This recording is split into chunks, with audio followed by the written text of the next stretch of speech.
shares common ideological roots with communism, but it eschews its militancy and totalitarianism. Social democracy was originally known as revisionism because it represented a change in basic Marxist doctrine, primarily in the former's repudiation of the use of revolution to establish a socialist society.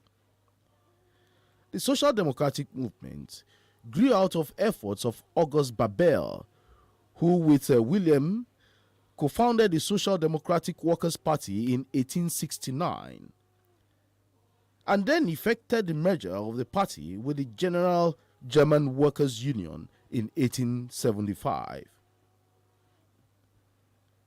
If we go on and on to give you the history of socialism, it will take the whole of today. Very wide and broad topic. After the World War II, social democratic parties came to power in several nations of Western Europe. For example, Western Germany, Sweden, Great Britain, especially what you have in the Labour Party. It laid foundations for modern European social welfare programs.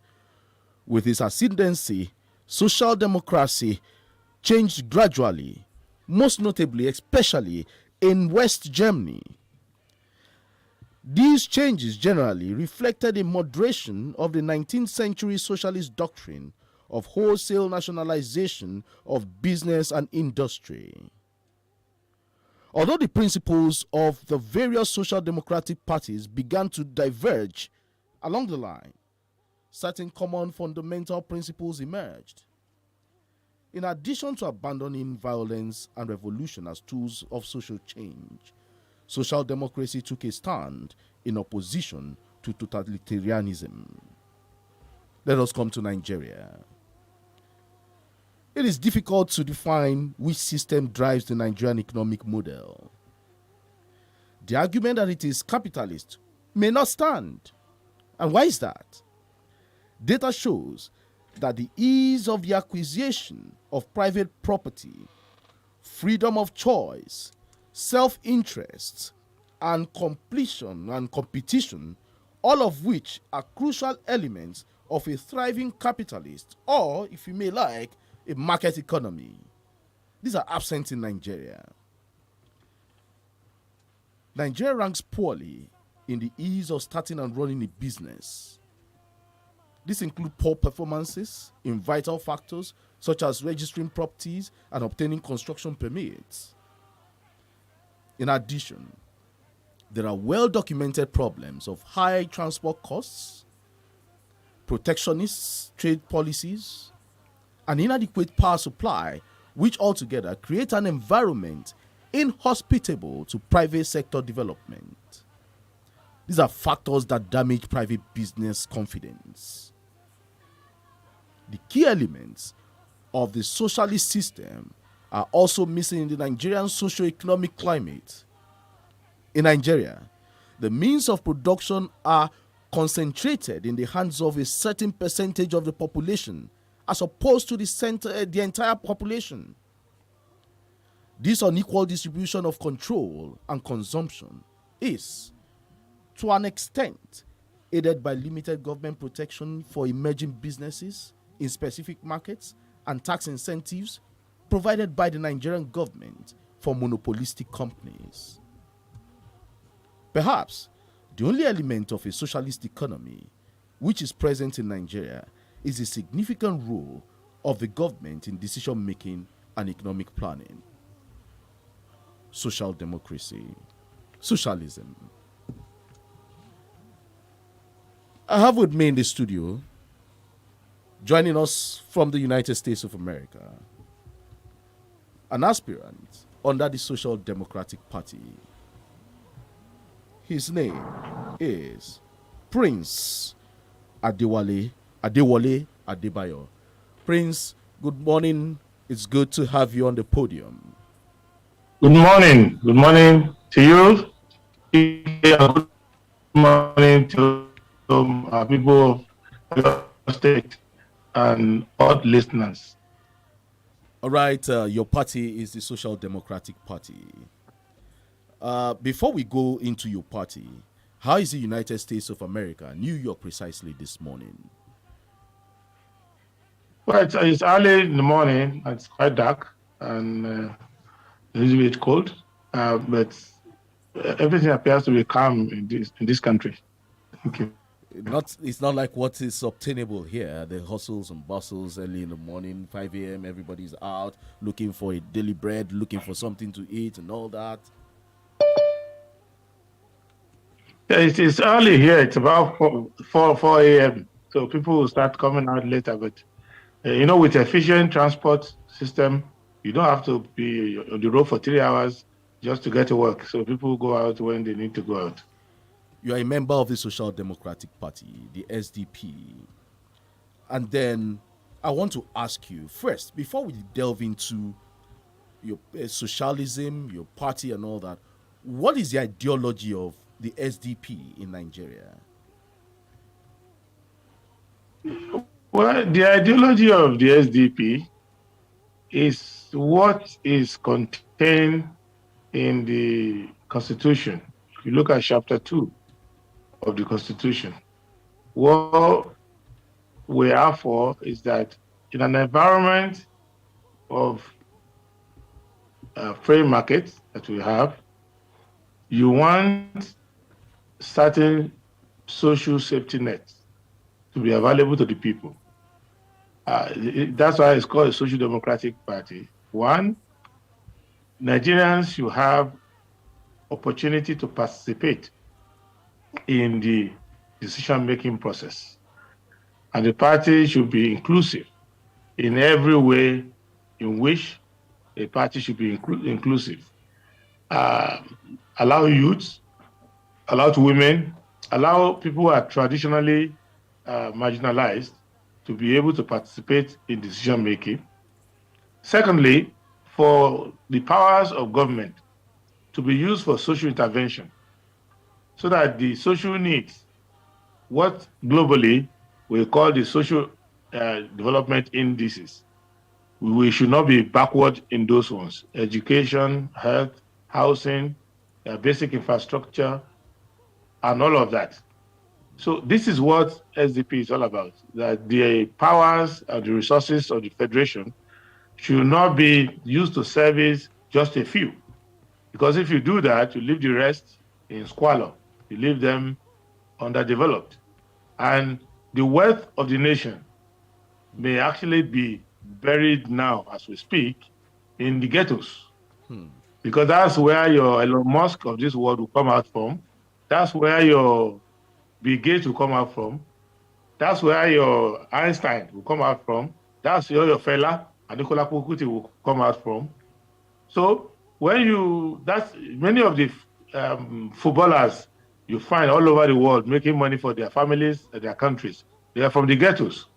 So it is the opportunity that you give to put children in school during school age, to have immunization so that these people who are playing football up and down now, many of them could have succumbed to polio if the government had not given them polio vaccine. So you do many of those things that you need to do. That's what we're all about. Our government is not a highfalutin kind of government in SDP. It's basically farewell to poverty. Now that we have insecurity, farewell to insecurity. So if we can manage for Nigeria to abolish poverty for good, we can say we have left the country better than how we met it. All right, Prince. Our measurement is that we must be able to abolish poverty for good. Okay, Prince, I'll ask you one question before I bring on Barrister Yomi Ogunlola into the discussion. Socialism seemed to be Nigeria's biggest problem. Nigerian leaders have always deceived the public by claiming the country operates a mixed economy, while in reality, it greatly leans towards the left, which is the socialist phenomenon. They love welfareist policies. You're talking about welfare package, welfareism. Nigerian leaders feed on dubious poverty reduction schemes. and has fundamentally become a pathway to siphoning the country's wealth. Is this what you're also coming to do? If no, what are you coming to do separately because you want to become president of the Federal Republic of Nigeria? Okay. Now, since Nigeria became independent, there has never been for one day, even 1 hour, a socialist government in Nigeria. So let us not offend socialists. There is no socialist government in Nigeria. And ism is not self-defined. Ism has a prefix and has content. Don't mistake criminalism for socialism. And so far, to be fair and candid and to be accurate in history, we've not been having a mixed economy. We have been having a missed economy. We have missed our opportunities. So now, these so-called poverty reduction programs of previous administration that you mentioned, it is not because poverty cannot be alleviated. It is that things that will alleviate poverty, you don't even have to call them poverty alleviation. If you do them, poverty will go away. If you put people in school, you hire teachers to teach them, hire nurses, hire therapists, coaches, cooks, whatever. You get a lot of people in the educational enterprises. Therefore, those people who put their children in school as well, they will earn a living, they will acquire new knowledge and new processes of thinking. If you provide universal healthcare, you will train nurses, you will train more doctors, pharmacists, internists, laboratory technologists, and all of that. You get people involved, and then new methods of taking care of diseases will emerge.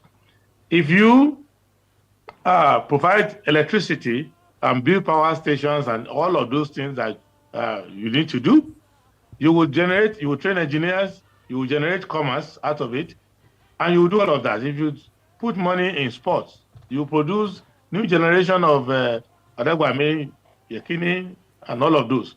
So when you do all those things and get people involved, you are automatically eliminating poverty.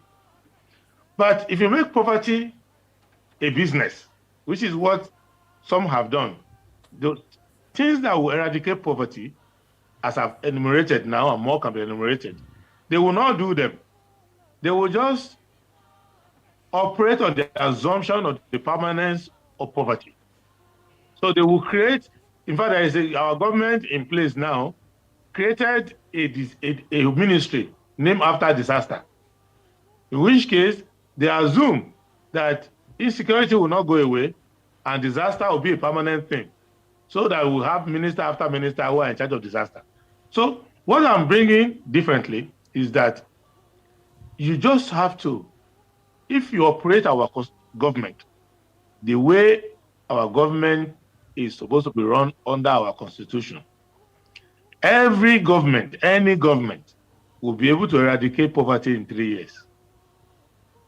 Because there are two ways to look at poverty. You look at it from the measurement of the poor. What do you use to measure whether somebody is poor or not? So you use that as a window to understanding poverty. Second, you look at what are the causes of poverty. In our country, the causes of poverty is people not being integrated into productivity. And how do you integrate people into productivity? For the youth, you put them through schooling and training. So from that moment, they learn about productivity and how to acquire more knowledge, more skills. And once they finish education, you transition them into the workplace. Then from there, some will become thinkers. They will resign from work and go and establish their own thinking. Some will become entrepreneurs. Some will grow up in the system and help you to manage the economy. Now, for those who are already adults, you create works. It is through works that people get employed. One thing I want you to know today, and you must take note of it, because it is always bandied around, that it is not the job of the government to employ people. It is not the job of the government to create jobs.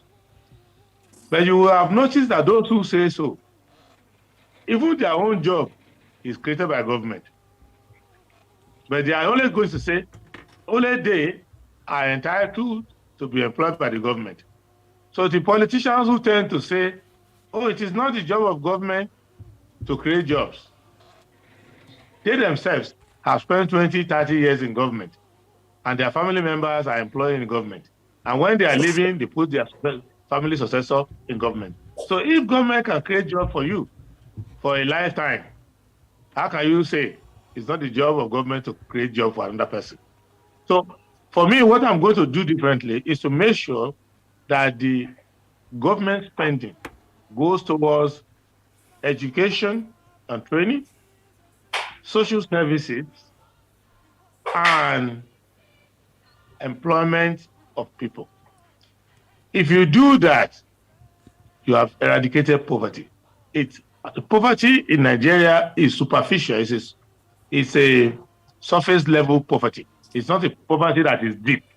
Because if you are in a country like Mauritania or Fiji or any of those places, you can say that the environment itself, unless you are hardworking, if you are from Israel, the environment wants you to be poor. It's very arid. It's very difficult.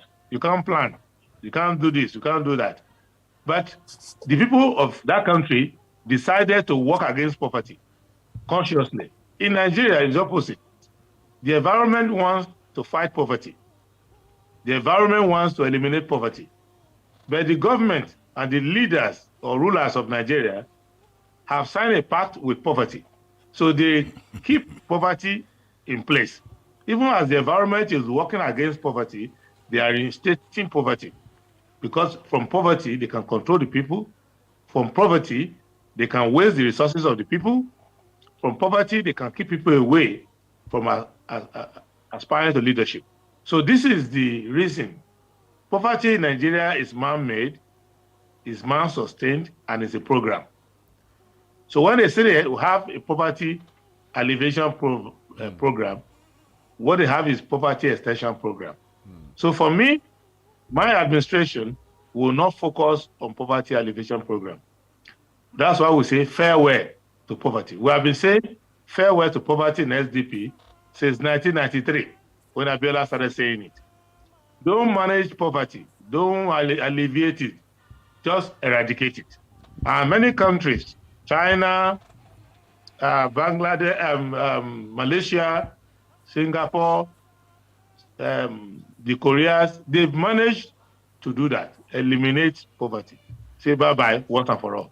Okay, and that's what we Prince, need to do. Prince, before we look more into saying bye-bye to poverty, kindly hold your thoughts. We want to go on this short commercial break, and when we come back, the conversation continues. I have with me here in the studios Barrister Yomi Ogunlola and Professor Remi Ayede in the studio. Just hold your thoughts for a while. We'll be back soon. Dear listener, don't go away. We've been discussing with the presidential aspirant of the Social Democratic Party, the SDP, and he is Prince Adewale Adebayo. Stay tuned. Don't go away.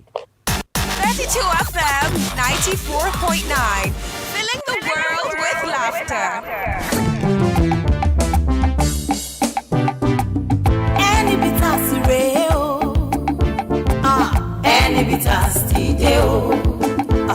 Àkọ́kọ́ lukọ egbògi tó ń gbógun takọ jẹ̀dí, tó ń tọpẹ́ yìí, wọ́n á gbó takébé, ríkèríkè ara èyí tó ń pọ̀ ní gógó. Of course, ẹ̀gbọ́n rírì tọwọ́ tẹsẹ̀, egbògi rẹ̀ rèé o, any bitters tideo. Bẹ́ẹ̀ni, ọba ni bitters níbi ká gbógun tàwọn àrùn tó lè sọni di kànjẹrẹ láì tí ìdàgbà tó nǹkan àtọ̀rẹ́ inú tí ń múni sọ̀rọ̀ àbàdì any Rehoboth Global Ventures ló ń ṣe any bitters wọ́n wà ní nọ́mbà 33 Ondo Street Labour Ṣótókun Avenue Bódìjà àtijọ́ Ìbàdàn telephone 0803-862-7812. bitters rèé o any bitters ti dé.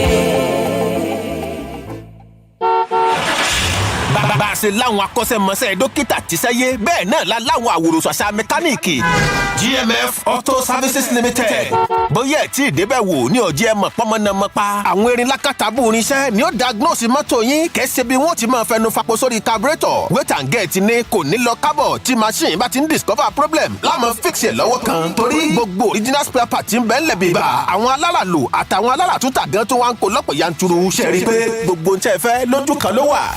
Yes, so our services, the consultancy, diagnosis, key programming, transmission repair, maintenance, spare part sales, plus plenty odonge things. GMF Auto Services Limited. Pay for number 3, Oni Lane, beside White House Hotel, behind Boys High School, Labawo, Ogunpa, Ibadan.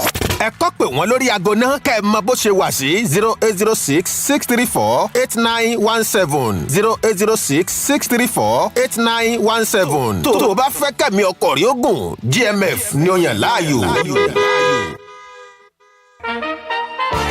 omi làbù mú omi làbù wẹ̀ ẹnìkan kì í bómi ṣọ̀tá abájọ tí wọ́n fi sọ pé omi nìyè láti wá mu ìfọ̀kànbalẹ̀ nínú omi Vine drinking water ní kẹ́ ẹ béèrè fún níbikíbi àti nígbàkúùgbà omi tá a gbé jáde pẹ̀lú irinṣẹ́ ìgbàlódé láàyè tó mọ́ tónítóní tó tún fini lọ́kàn balẹ̀ ọ̀pọ̀ ilé oúnjẹ ilé ìtura tó fi mú àwọn aláyẹyẹ lóríṣiríṣi pẹ̀lú gbogbo ẹni tí kì í fìlera wọn ṣeré ni wọ́n ti yọ Vine drinking water láàyò àdúrà sí ni gbogbo alágbàtà omi ń fi ṣe Vine drinking water tún bá ní customize omi fún èyíkéyìí ayẹyẹ tẹ́ ẹ bá fẹ́ ṣe bí ìgbéyàwó ìṣílé ìfinijoyè ọjọ́bí ìsìnkú àgbà àti bẹ́ẹ̀ bẹ́ẹ̀ lọ pẹ̀lú ike omi wọn tó dáyàtọ̀ tó dúró déédéé tó lálòpẹ́ tó dàbí èyí tí wọ́n ń ṣe lókè òkun owó péréte ni wọ́n fi bá yín customize omi fún ayẹyẹ tẹ́ dájọ́ ẹ̀ sọ́nà yẹn ọ̀pọ̀ ọ̀rọ̀ wá kágbọ̀n o iléeṣẹ́ Vine drinking water kalẹ̀ sí lane 17 Ajokoko Street Ẹlẹ́bù Ìbàdàn telephone 091-2287-0706 website www.thevinewater.com Vine drinking water ẹ mú fọkànbalẹ̀ nínú omi. ìfọ̀kànbalẹ̀ tó papọ̀ mọ́rọ̀rùn iléeṣẹ́ Yemsond Enterprises ló gún wá sí Yemsond Enterprises òdú tí kìí ṣàmọ̀fólókò nídìí èròjà ohun èlò ilé tó ń lona lóríṣiríṣi bíi tẹlifíṣọ̀n freezer air conditioner washing machine fíríjì rabandẹ̀rabandẹ̀ àti gas cooker lórí ìrànràn báwo lẹ ṣe ń fẹ́ sí lórí ọ̀pọ̀lọpọ̀ ohun èlò ilé tó ń lona Yemsond Enterprises ló mójúlẹ́jà ẹ̀ yàtọ̀ sí tẹlẹ́nu torí nǹkan míì kọ́ wọ́n dé àwọn ṣe jẹ́ bẹ́ẹ̀ mi díje ló tún rọjú fún gbogbo oníbàárà wọn ní báyìí àrà tuntun tó tún rọ̀ bí òjò ní Yemsond Enterprises ní tàwọn ọ̀kadà tuntun tó fi mọ́ generator tí wọ́n tún kó wọlé látòkè òkun àjẹpẹ́ boko ọba ti jìnnà ilá kìí kó Yemsond Enterprises kalẹ̀ sí olówó tí ń fowó ṣàánú business complex Ìwó Road Ìbàdàn ẹ̀ka wọn sì tún wà lẹ́bàá mọ́sálásí ìjagun gbági Old Ife Road Ìbàdàn tó fi mọ́ ládojúkọ Nipco filling station Àpáta pẹ̀lú ọlọ́nà filling station Àkànfẹ́ Road Amúlòkó Ìbàdàn bẹ́ẹ̀ ni wọ́n wà nílé Ifẹ̀ àtòṣogbo nípínlẹ̀ Ọ̀ṣun ẹ pè wọ́n sórí 08038789238 Yemsond Enterprises òǹrajà pàdé òǹtajà ìrọ̀rùn dé. ọ̀rọ̀ jáde lọ́lẹ́sẹ̀kẹsẹ̀ àṣetẹ̀lé wọn jọ. àdúrà wùlé ọ̀gànjọ́ òru lórí ìkànnì yìí 32 FM 94.9 láàrin aago méjìlá sáago kan òru ní wùlé olórun alààyè Professor Amoju Authority bàbá orí òkè ògo ẹni tí Ọlọ́run fi àṣírí ayé ẹni pẹ̀lú ọ̀nà àbáyọ yóò fi máa sọ̀rọ̀ àṣẹ súre fún gbogbo ènìyàn lọ́gànjọ́ àdúrà wùlé ọ̀gànjọ́ òru lórí ètò yìí ní àṣẹ ọ̀rọ̀ látẹnu wùlé Amoju Authority yóò fi máa lé gbogbo ogun tó tòru dẹ̀dẹ̀ wọlé jáde àǹfààní ìtúsílẹ̀ lórí afẹ́fẹ́ lè yí o ìwọ náà darapọ̀ lóru òní fún ìrìn agbára tó máa darí ọ̀rọ̀ òwúrọ̀ lásáyé rẹ̀ látẹnu wòlíì Amoju Authority bàbá orí òkè ògo àìgbọ́dọ̀ má gbọ́ làdúà ọ̀gànjọ́ òru lálẹ́ òní fún ìrànlọ́wọ́ àdúà 08112322222 orí òkè ògo àṣejìrẹ́ opposite Coca-Cola àṣejìrẹ́ ń bàdàn lóṣù nígbàwọ́ ẹ̀ àdúà wòlíì ọ̀gànjọ́ òru testimony tó tẹ̀lé ìwọ ló ní. 32 FM 94.9. Safasa pelisizo simnyama Iwasafa All right, welcome back. It's the Podium on 32 FM 94.9, the station where joy resides. We still have a presidential aspirant under the Social Democratic Party, Prince Adewale Adebayo. in the studios, all the way from New York. And we're talking about socialism, the ideology of the SDP. He was talking about uh, where people beg for things in the country where we have abundance and all that. So I'll be bringing you up now, Barrister Yomi Ogunlola. You have the floor. Yes, thank you very much. Prince Wale Adebayo, I'd like to welcome you onto the program. And my very first question Thank you, is, sir. You're welcome. My very first question is this. You are relatively new on the Nigerian political space.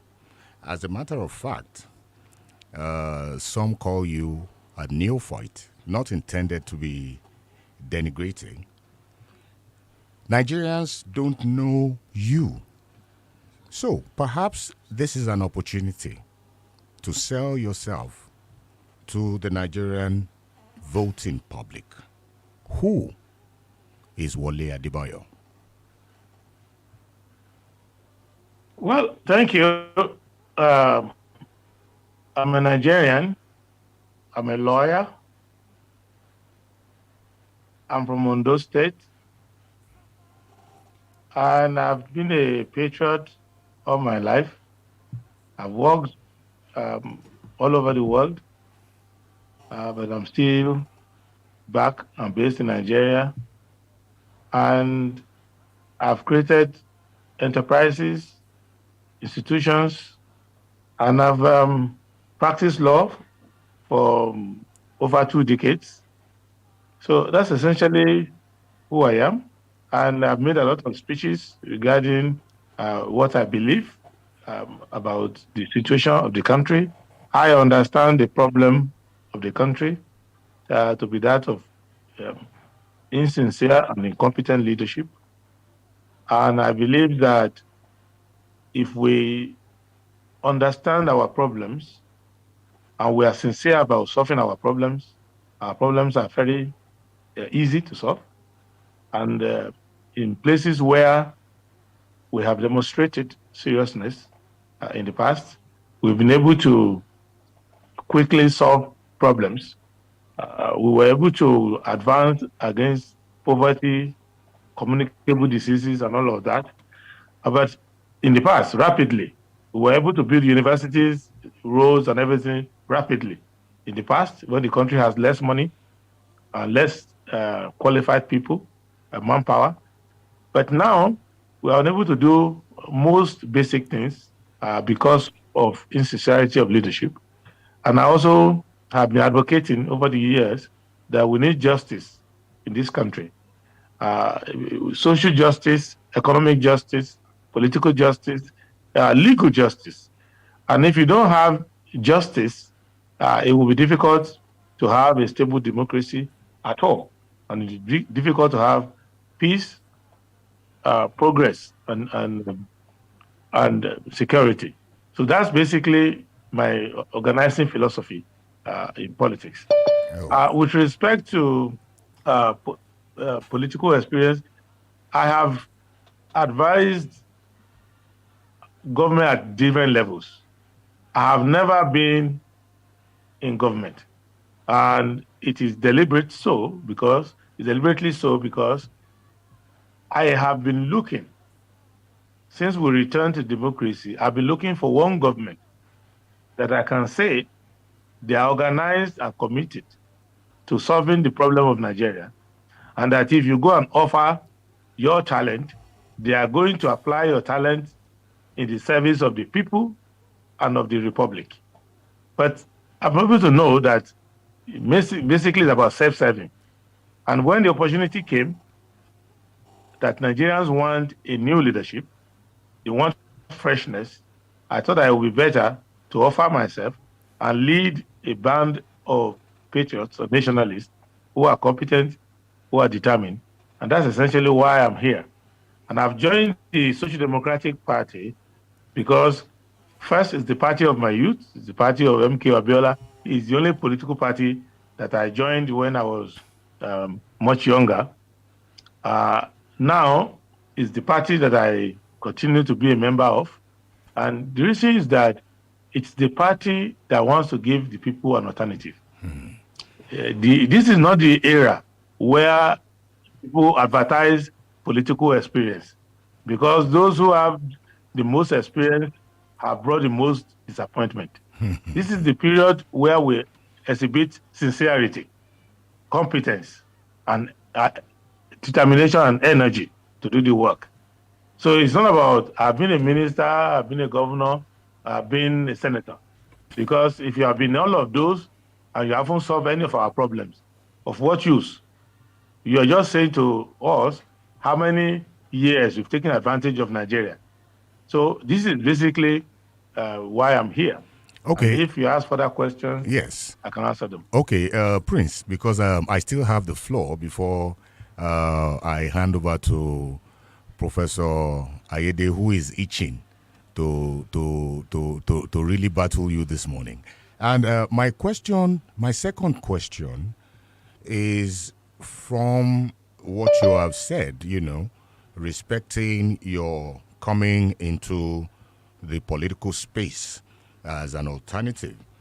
Now, given the Nigerian political system, which appears in reality a two-party system, many have advocated a third force, a void which your party appears poised to fill. But given the mercantilist nature of our political space, how do you think your socialist party can scale the hurdle of monetized electoral process to displace the big spenders, the two political platforms, especially given mass poverty in the land? Okay, thank you. First, we don't have a two-party system. We have a one-party system. APC and PDP are 2 rooms in a 2-bedroom flat. They have the same address. So you go to the room on the left, the room on the right, you are still in the same house. So you will see, and you can see that it's not a cheap shot, because if you see the way they manage themselves, even the transfer season, when they transfer their chairman from one party to the other, you know that they are the same people. You can do the research. You don't have to even go far to do the research. So we are the only alternative left. Nigerians have to choose between the status quo and a new way. That's just the choice. And for SDP, we have a lot of confidence in the Nigerian people.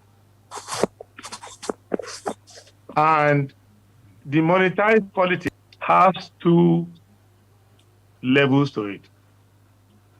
One is the monetization of the political party itself. We've managed so far, as Social Democratic Party, not to monetize our own internal politics. So the person who is going to become the candidate of SDP at any level, in any election, is not the highest spender. Is the person with highest prospects. That is our approach. So internally, we've managed to extricate ourselves from the cause of money politics. Now, after the primaries, during the campaign season, then we take our ideas to the Nigerian people.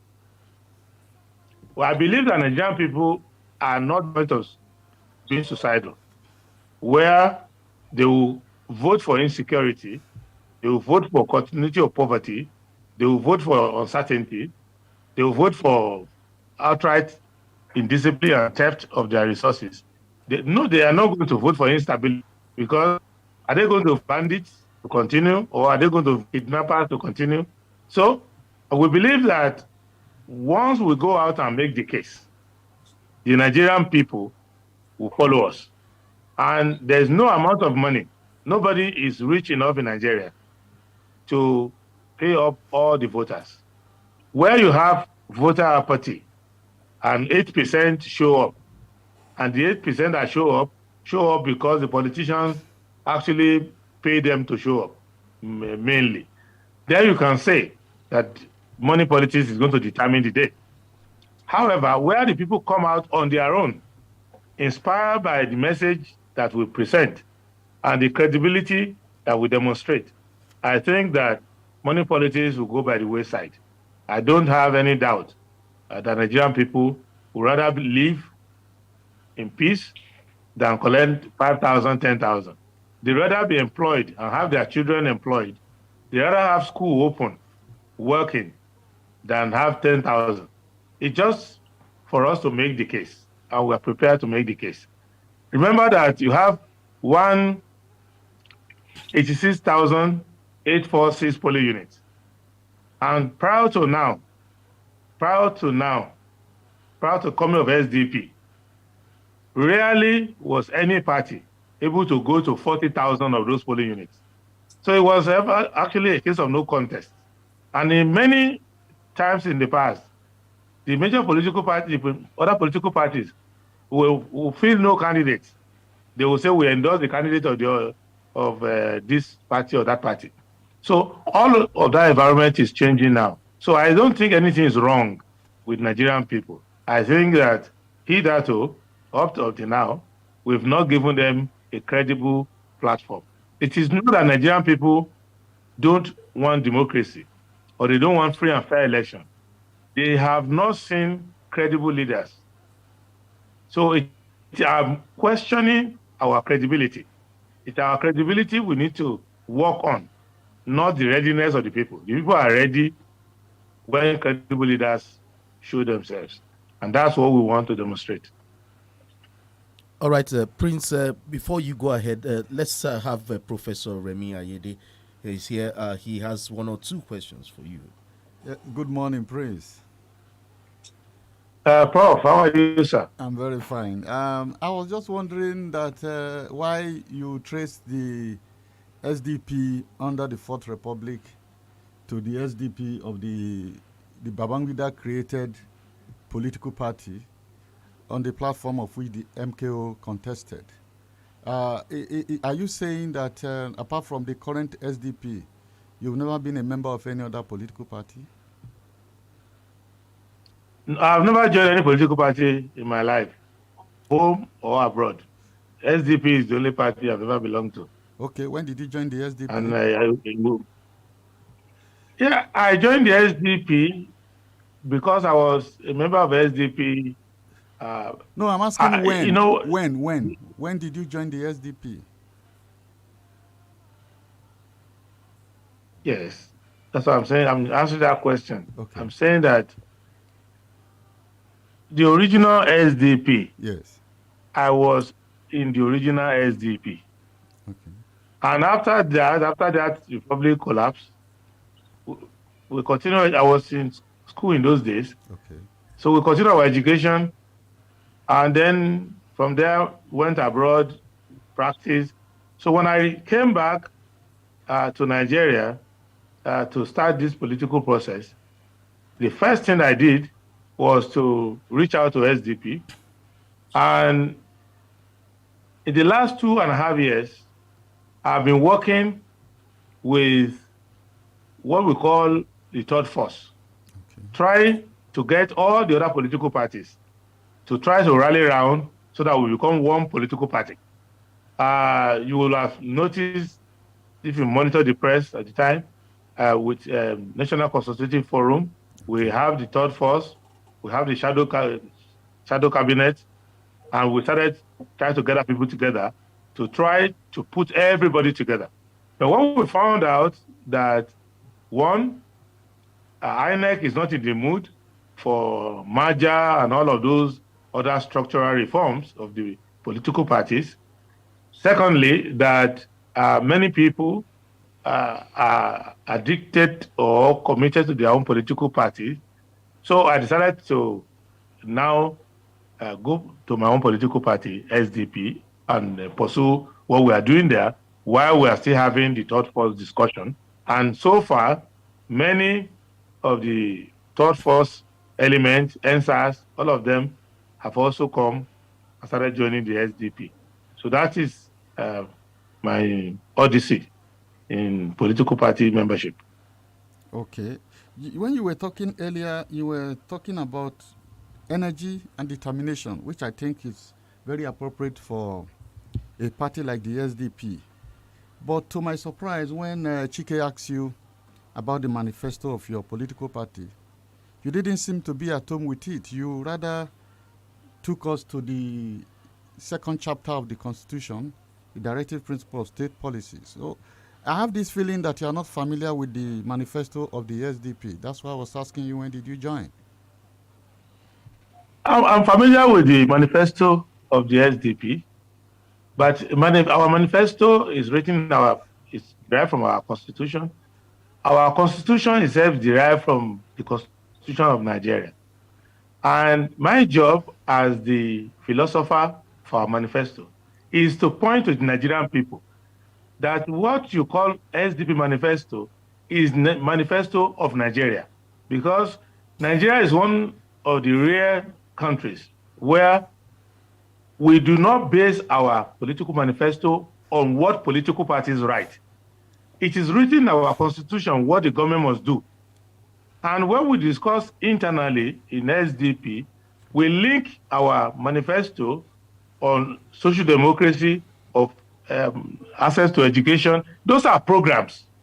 But the real manifesto is that the constitutionally guaranteed services, modes, methods, and principles for operating the government. The SDP is taking a cue from that. People have asked me this same question many times, and I said, it is my duty to interpret to you so that you can know that the SDP manifesto is derived from what we are constitutionally bound to perform, which these political parties that are being in government have failed to do. And that until you go back to it, you will not have a stable, a sustainable, and responsible government in Nigeria. Even though that chapter of the Constitution has been said to be non-justiciable, it just means that you can't go to court to enforce it against anyone. But when you take your oath of office, you are bound by that oath of office to apply it. So the fact that you cannot be sued to court for it doesn't mean you're not bound to apply to enforce it.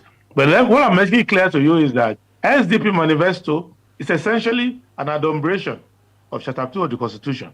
And that is the platform on which I'm running. But as to the detail of SDP manifesto, I carry it all around with me. It's in my head, it's in my phone, it's all around me. But the principle of it is that the government must give the commanding heights of the economy, fairness, equity, competitive participation, and the social contract that the government has with the people will dictate government priorities and appropriation of public resources. And we must give equal access and equal benefit to everyone. Okay. So you cannot say I'm giving equal access. Yes? Okay, well, Prince, quickly before you go ahead and before we elaborate more, the manifesto of the SDP has 4 cardinal programs: electricity for all, job for all, food for all, and war against corruption. Unfortunately, your party has nothing or has no plans for security. Would anybody trust such a party now that the environment, the security in Nigeria is so volatile? You know, your party has nothing for security. You only talk about food for people, job. Are you not also playing on the poverty of people? Okay, let's take it seriously. Number one, security of lives and property is the number one duty of government. It is not an optional program.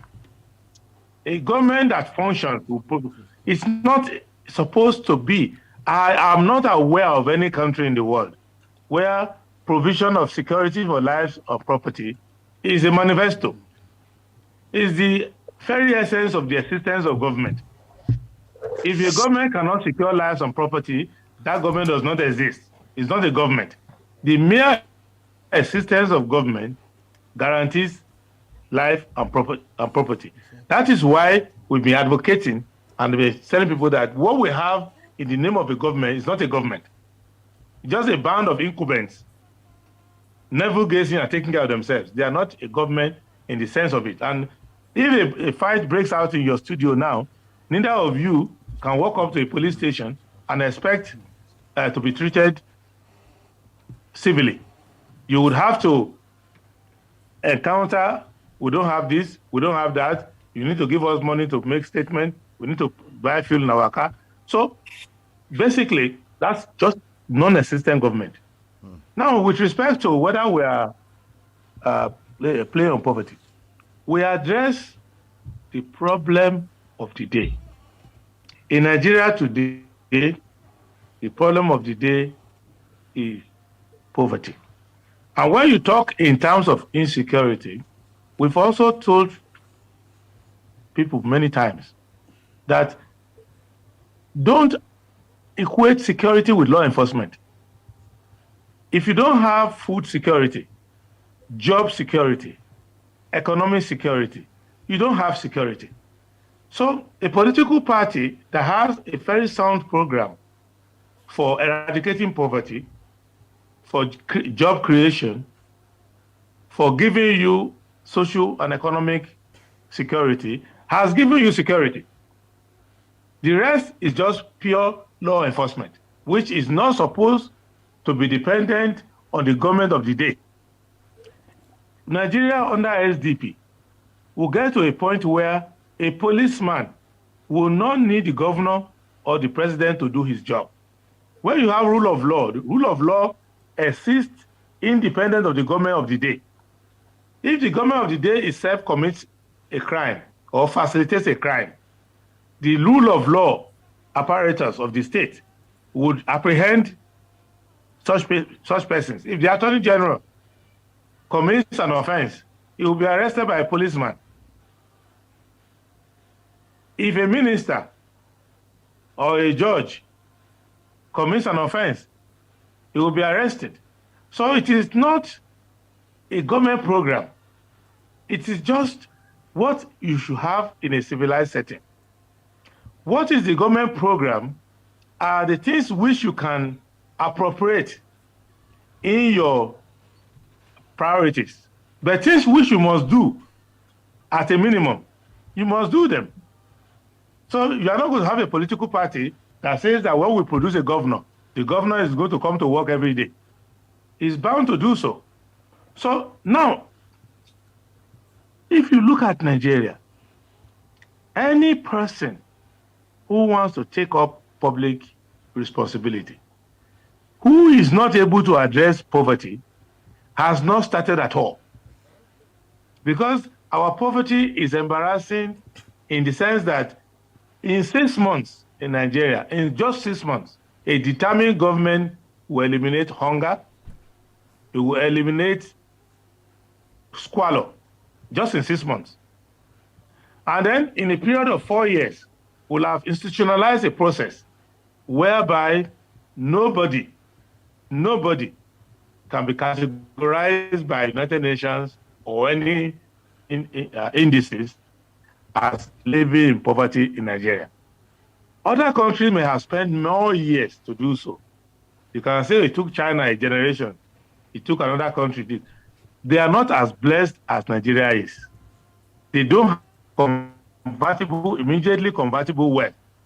They don't have the farmlands. They don't have the water resources. They don't have the sunshine. They don't have the gas. They don't have all other things. They don't have the manpower, educated manpower, to be able to turn things around swiftly. So it took them many years. Many countries today are doing well because when they started, they had to go overseas to get workers to come to their country, to get experts to go to their country. There are many countries that Nigeria sent experts to. People like Kalu Idikakalu and co. had to leave the World Bank to go and work for South Korea and all of that to help them set up their economic system and all of that. So Nigeria has all of this that it takes.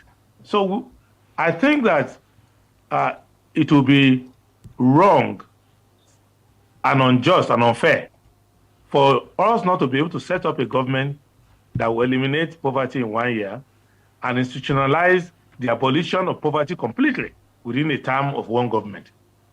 That we need to do. But the manifesto of SDP, please, people should not misunderstand it.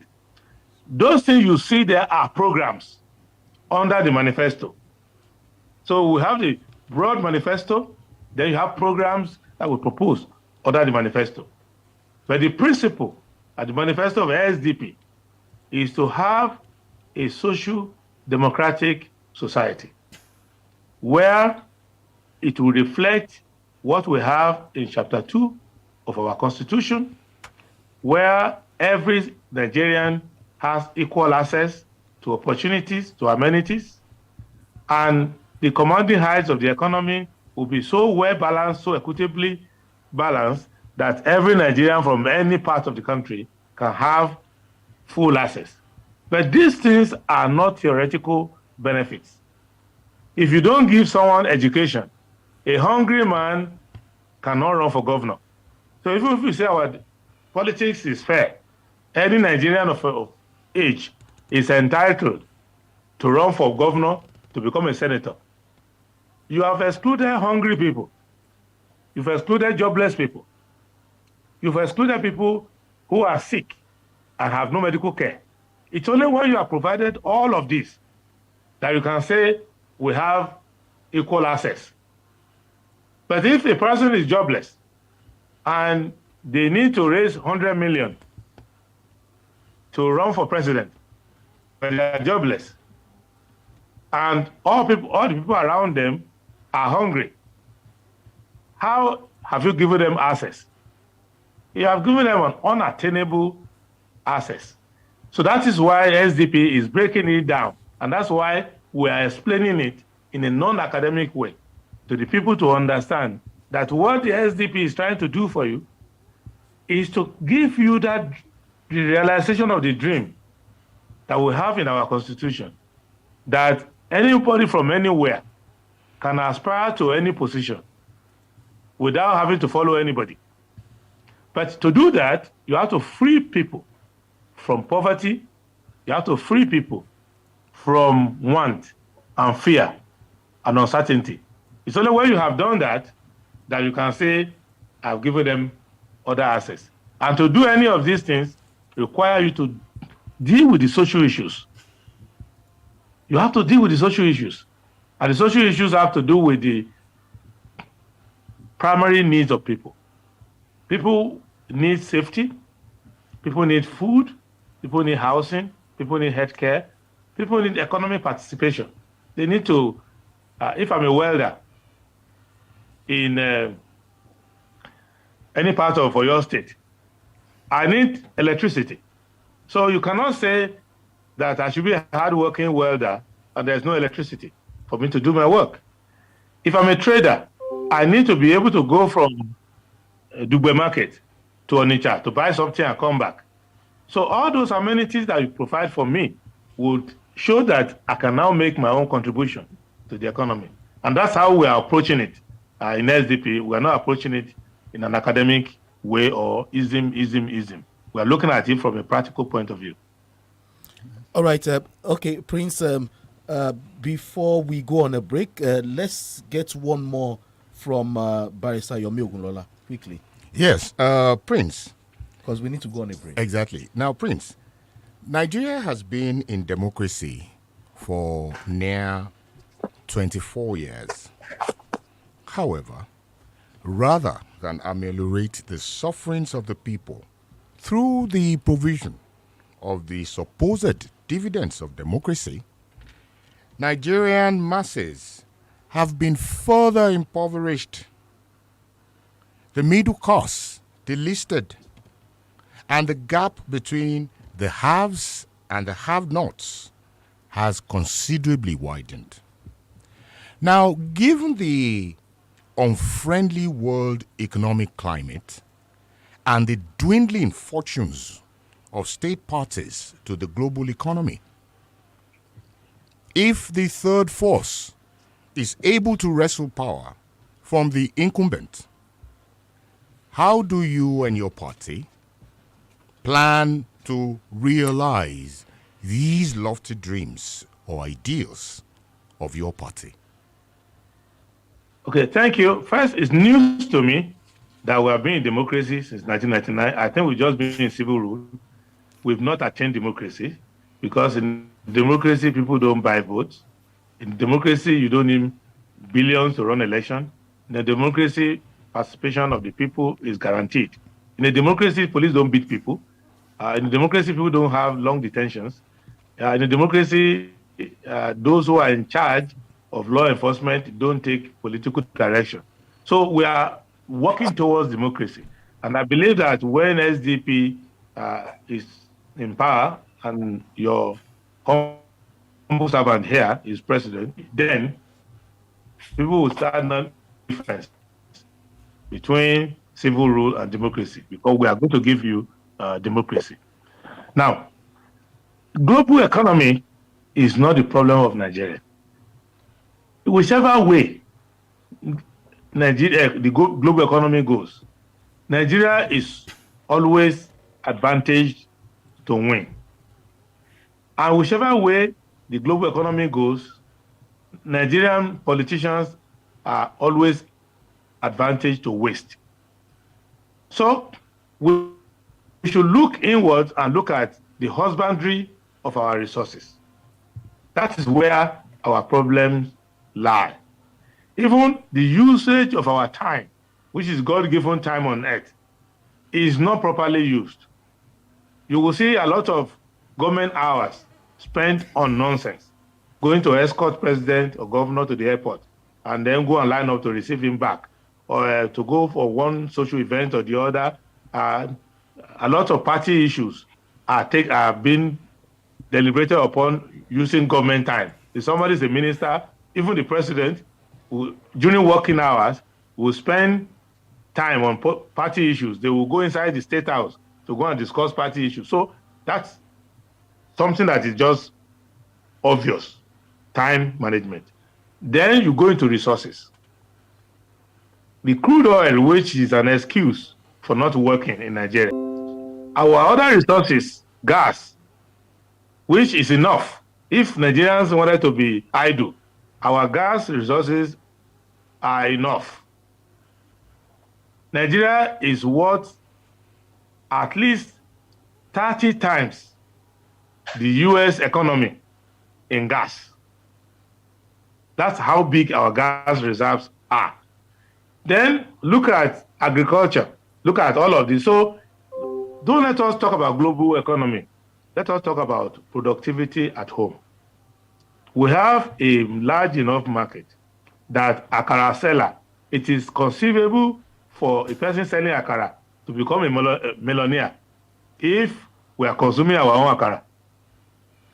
It is conceivable for somebody who is an architect or a civil engineer to become a millionaire if we are building houses. The way Jakande built houses in Lagos in those days and built houses under Abacha administration. If we go into housing and we start building 1 million houses every year, everybody will be engaged. So I don't think global economy is our problem. Our problem is dishonesty, injustice. We tend to look at our problems from an econometric point of view. Our problem is injustice and dishonesty. We have a character problem in this country.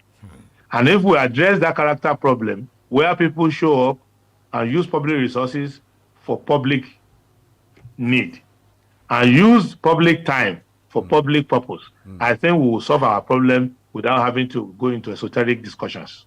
All right, kindly hold your thoughts, Prince. Let's go on another break. And when we come back, Professor Remi Ayede has some questions for you. He's going to fire from all cylinders. I hope you are ready. Prof has really done extra homework for you. Don't frighten him. I'm grateful to him. All right, we got a break there, listener. It's still the Podium on 32 FM 94.9. Stay tuned, don't go away. 32 FM 94.9.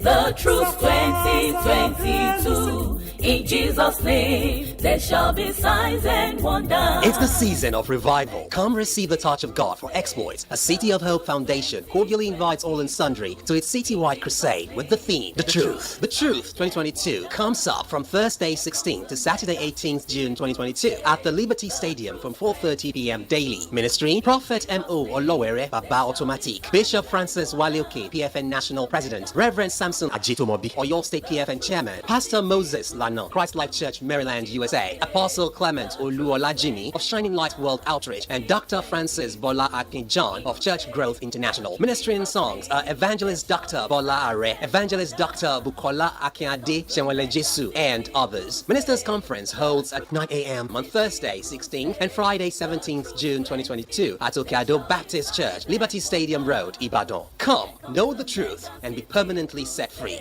Jesus is Lord. Ramadan Kareem Super Promo 2022 Senate Real Estate and Properties Limited lónìí kìyìn o Senate ní kẹ́ẹ̀rẹ́ kẹ́ẹ̀kọ́lé kẹ́ẹ̀jìfà Ramadan Kareem Super Promo lórí àwọn estate wọn gbogbo Kings Park Estate tó wà ní Alábàtà 800,000 Rehoboth Park and Garden tó wà ní Elekuru 550,000 per plot Sun City Garden tó wà ní Alábàtà 800,000 lòun náà ìrìn ìṣẹ́jú méjì sí márùn péré ní gbogbo àwọn estate wa yìí sí Drybus àti Ọ̀yọ́ State Proposed GRA àpò ìrẹsì òróró àtàdé ọdún ti wà nílẹ̀ fẹ́ni bá sanwó rẹ̀ lẹ́ẹ̀kan náà ẹ̀bùn náà wà fẹ́ni bá san díẹ̀ bẹ̀rẹ̀ láti 50k sí 250k initial deposit ẹ ò rí pé Ramadan promo yìí super lóòótọ́ ẹ tara ṣàṣà kàn sí wa ní ọ́fíìsì wa tó wà lẹ́gbẹ̀ẹ́ Aremu Block Industry opposite IITA ìdí fan ọjọ́ Mọ́níyà Road Ìbàdàn tàbí ọ́fíìsì wa tó wà lẹ́gbẹ̀ẹ́ ilé Major Salawu Agbowóyúwà Ìbàdàn 0813-647-1209 tàbí 0902-247-1477. Egbògi kan ti délẹ̀ yìí egbògi àtẹ̀jẹ̀ ṣe ni ó dára fẹ̀jẹ̀ gidi gan Veneto cleanser ló ń jẹ́ o. Veneto cleanser ló ń jẹ́ o. ojú rẹ̀ ṣàǹjọ̀lọ̀ lójoojúmọ́ kí làṣírí ẹ wà rí. Veneto cleanser ni. já mi sí ọ̀rẹ́. Veneto cleanser egbògi àtẹ̀jẹ̀ṣe tí bàdọ̀tí ara wọ̀ yá ìjà rẹ̀ wọ́n mọ́lẹ̀ ṣe wọ́n yẹbẹyẹbẹ. inú tó ń kú tó ń dàrú gbòdògbòdò kò bára rẹ̀ èrí inú ẹ̀jẹ̀. amọ̀nà ti dé o. Veneto cleanser egbògi àtẹ̀jẹ̀ṣe tí a fi ewé àti egbò ṣe ní ọ̀nà tìgbàlódé. NAFDAC fòǹtẹ̀lù MA1 Nigeria Limited ni wọ́n gbé Veneto cleanser jáde. a wà ní nọ́mbà 17 Ọba Akínyẹlé off Adeogun Street Aláàfin Avenue Olúyọ̀lé Estate Ring Road Ìbàdàn telephone 08034051533 fún títà àti rírà ìwọ náà darapọ̀ mọ́ wa Veneton cleanser àmọ̀tẹ́kùn egbòogi tí ya gbogbo kòkòrò inú ẹ̀jẹ̀ wẹ́lẹ́wẹ́lẹ́. 32 FM 94.9. Safasa pelisizo simnyama Iwasafa. Welcome back to the Podium on 32 FM 94.9, the station where joy resides. President Muhammadu Buhari's 2015 Economic Manifesto was entirely based on large government spending, protectionism, and welfarism. In fact, Karl Marx would have been proud of his wonderful economic manuscript. President Muhammadu Buhari charmed voters with a prudent and honest character. For instance, one of the major positive turns for his campaign was the overwhelming appreciation he earned when a picture of him having a cheap breakfast went viral. Of course, everybody would love that. Also, stories surfaced of how poor he was for his political status. He was so bad, he allegedly had to plead with the manager of his bank to get a loan for a presidential nomination form. Nigerians fell for it. You talk about issues in your manifesto. Will people fall for some of those issues? Professor Remi Ayede, there's a pertinent question you want to ask. Yes, you see, we have been impressed by the content of the SDP manifesto. I must tell you that the three of us here are not card-carrying members of any political party. And we think that the SDP manifesto is even more progressive than the All Progressive Party's manifesto. And because yesterday I watched when there was an interview with Howard Fayemi, and they asked him, he said, more or less the All Progressive Party manifesto is a social democratic it's a social contract. Orientation, social democratic orientation. And immediately my mind went to the SDP manifesto, which is very real. Now, the first cardinal point there is electricity for all. If we since 1999, we have been grappling with electricity. The issue was very rife under the Obasanjo government. Yar'Adua came, the same issue. And then under the current government, we have the same challenge. Even under Jonathan. And they've done some privatization and all of that. The big question that we want to ask you is this. What is roadmap? What is the magic wand? What difference or what strategy do you have for addressing this persistent electricity problem in Nigeria, such that we can go home and believe that if the SDP wins government, there will really be electricity for all? Okay, thank you. Let me start with the opening remarks. I don't think that APC in 2015 had anything to do with socialism. And socialists will be very unhappy to hear that. And socialism is not about all those photo lies. Photo lies that people were talking about. All those are fables. In politics, you're allowed to, people spread fables. The man was poor, the man was this. It's all fables. Now it turned out that, of course, it's fables. So it is not a case of, it was true at that time, the man has changed now. No, this is how the man has been. It's just that they sold the dummy to the people, and the dummy was verifiable dummy. And I don't want to go into that. Let me address the question. If you ask me, I will give you further reasons why people should not have bought the dummy in the first place. Now, electricity. Electricity is science and technology. It's not politics. As far back as 20 years ago, 21 years precisely, I addressed the National Council of Power under Obasanjo government at Federal Secretariat in Abuja, September 10 or September 11, I can remember, 2001. Because that was just shortly before the World Trade Center plane crash. And I said to them at that time, Olusegun Agagu was Minister of Power, Dajima Goje was Minister of State, Dr. Ekerendu was Permanent Secretary, Minister of Power, and the late, recently deceased Joseph Makoju was MD of NEPA. Lee Elimoke was Special Advisor on Electricity. And I told them 21 years ago that, one, the way they are going about this thing, there will be no electricity in their government. The government after them will have no electricity. And that if many of them live as long as possible, when they die, generator will be hired at their funeral. So, why I'm saying, when I said that electricity generation, transmission, and distribution is a scientific project. You have to design it, build it, install it outside politics, because it's an engineering project. When your mechanic is fixing your car, your mechanic cannot use APC principle, SDP principle. He has to use engineering principle to fix your car. So project management should be taken outside politics. In the First Republic, those who ran projects under Balewa and up to under Gawan, they were not people involved in politics. T.M. Aluko was, I think, Director of Public Works when in the Western region. He was not a politician. And at that level, road design, all those things were done at technical level. So And as SDP, how we are going to give electricity is that we are going to take electricity outside politics. We are going to treat it as an engineering project. I have taken myself outside national grid in all the establishments that I have. I don't rely on national grid at all.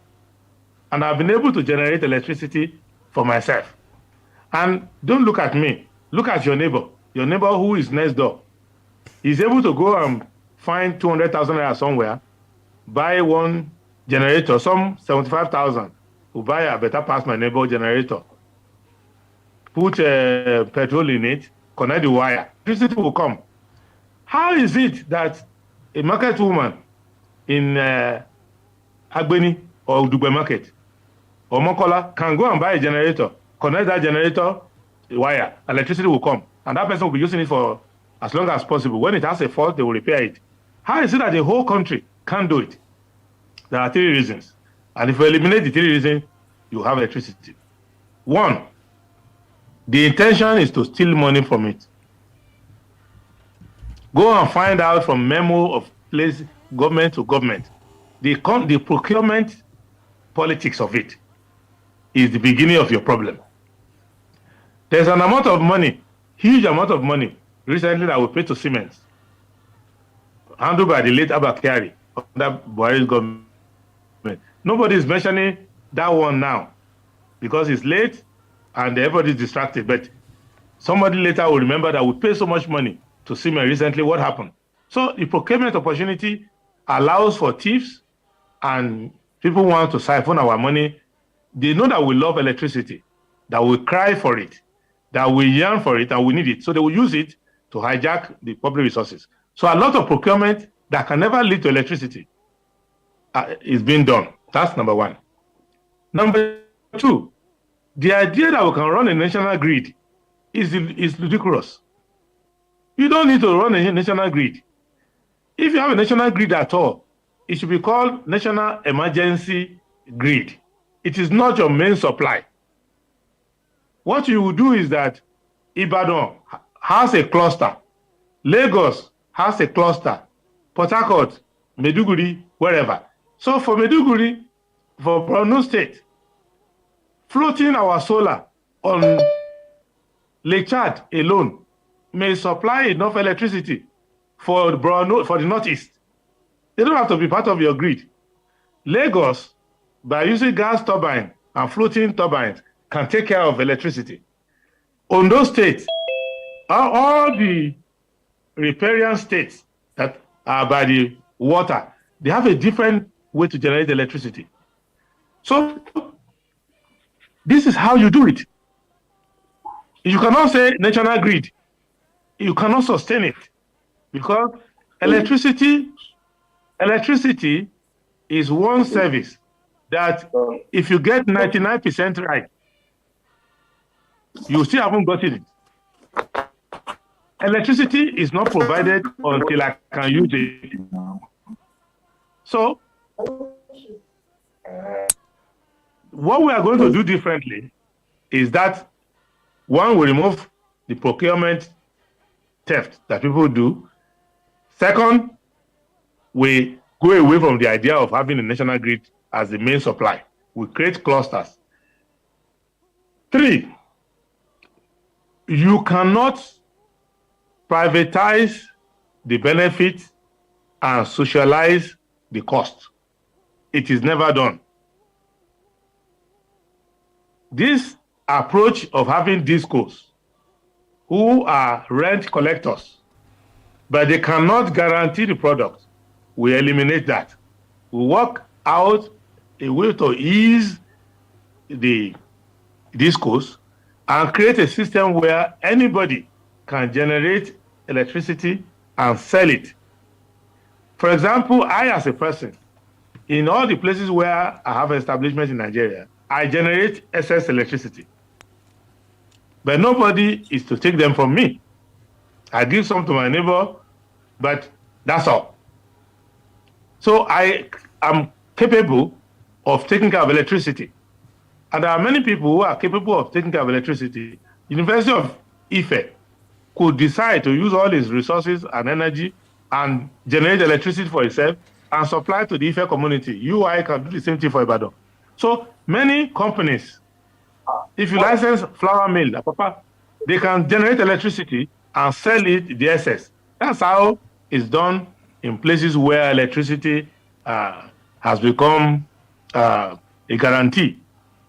So those are the things I want to do differently. But if you don't do them, you can change government after government after government. You will discover that you cannot solve it. It's an engineering and technical process. It's not a political process.